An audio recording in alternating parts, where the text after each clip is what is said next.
Bonjour madame. Bonjour monsieur. Voulez-vous présenter à nos téléspectateurs?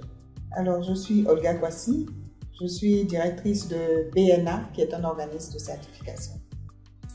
Basé en Côte d'Ivoire, je rappelle. Tout à fait, merci. Voilà madame, donc vous venez de la Côte d'Ivoire et vous avez dans ce sens-là le mandat de la Côte d'Ivoire pour la représenter au niveau de cette importante conférence. Est-ce que vous pouvez nous en dire plus? D'accord, merci.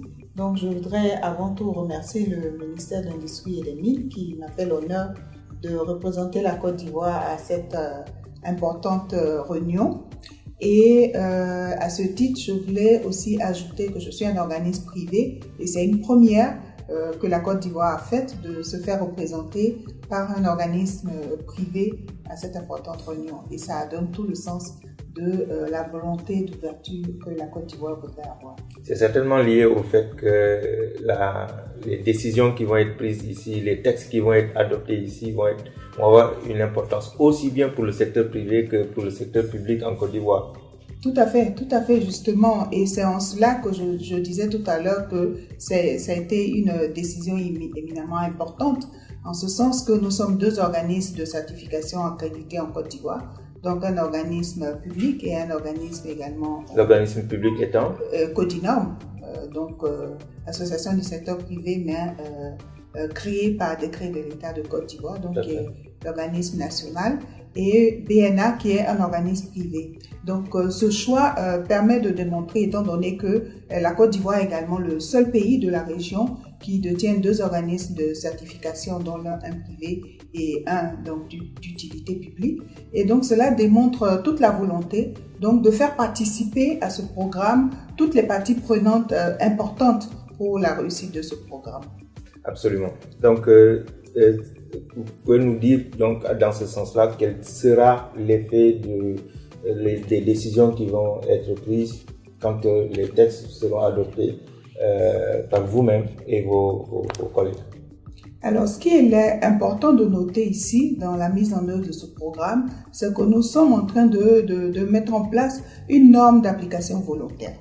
Et une des caractéristiques importantes à prendre en compte dans la mise en œuvre de ce type de norme, c'est que c'est une marque qui doit donner confiance aux consommateurs, confiance aux entreprises. Et c'est en cela que la participation de toutes les parties prenantes est importante. Et c'est en cela que la participation des organes sur la base de leurs compétences est également importante, en ce sens que cette marque va davantage donner confiance, va davantage être efficace parce qu'elle sera basée avant tout sur la compétence des organismes qui seront mandatés et non pas sur des dispositions de droit régalien. Étant entendu que n'ont droit à être mandatés que des structures d'utilité publique ou des structures de l'État. Quand on sait aussi que dans notre contexte africain, pour davantage donner confiance, il faut un peu plus de concurrence, il faut d'abord de la compétence et il faut montrer de l'efficacité sur le terrain. Et nous savons aussi que dans notre contexte, nous avons beaucoup de problèmes de corruption. Et c'est en cela que faire participer toutes les organisations compétentes qui ont démontré leurs compétences à travers des accréditations internationales est important pour donner confiance non seulement à nos consommateurs, donner confiance à nos entreprises locales, mais également donner confiance aux entreprises ou aux organisations internationales. Et ça c'est très important si on veut assurer l'efficacité et la mise en place efficace de ce dispositif. Vous portez bien le titre d'ambassadeur déjà de cette marque de certification, notamment en Côte d'Ivoire.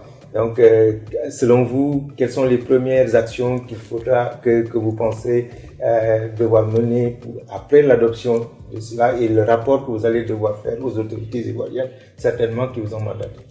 Oui, tout à fait. Et nous pensons que les autorités ivoiriennes sont déjà assez bien éclairées sur ces aspects-là, d'où le choix qui a été fait. Mais nous porterons comme mission de rapporter tout ce qui a été décidé ici et également attirer l'attention des uns et des autres sur les risques qui pourraient entraver éventuellement l'efficacité ou la mise en œuvre de cette marque dans la région. Maintenant, vous l'avez dit en début de votre interview, vous êtes également un représentant du BNA. Est-ce que vous pouvez nous en parler un peu plus pour que nos téléspectateurs sachent un peu de quoi il s'agit? Merci de l'opportunité également que vous nous donnez de parler de BNA.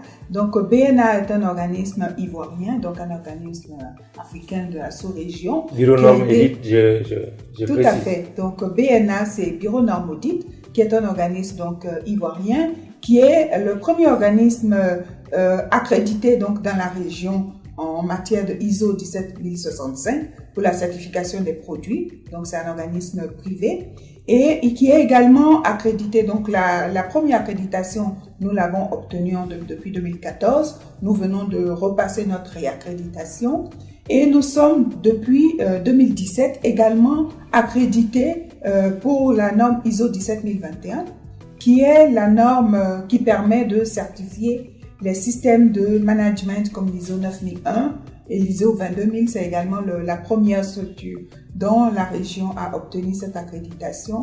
Donc, nous pensons à notre humble niveau que nous avons une petite expérience à faire partager par rapport au programme privé que nous avons eu l'opportunité de certifier depuis 2014. Et vous avez pu le constater dans les débats au cours de cette réunion que cette expérience a été mise à profit auprès de tous les participants. Et nous pensons que c'est cela notre devoir aussi, en tant que leader dans l'accréditation, premier organisme, de pouvoir apporter cette petite expérience à faire avancer notre région, à faire en sorte que notre région également puisse s'appuyer sur des compétences locales avérées, ne serait-ce qu'avec une petite expérience, mais une expérience avérée. Et c'est cela, nous, notre mission également ici, de faire partager cette expérience et faire en sorte qu'on capitalise sur ce que nous avons déjà pratiqué depuis quelques années pour faire avancer cette marque. Absolument. Et une expérience qui va certainement bénéficier aussi à la marque, à la promotion de la marque. Tout à fait. Parce que dans l'application des normes privées, nous faisons, c'est vrai, il y a de la compétence, mais il y a de la promotion. Nous avons également connaissance de tous les risques d'application de ces différents programmes privés que nous avons eu jusque-là l'occasion de certifier. Et à ce titre-là, c'est comme je l'ai dit tout à l'heure, notre devoir en participant à cette rencontre de faire partager toute cette expérience pour que la marque régionale puisse déjà prendre de l'avance. Merci beaucoup.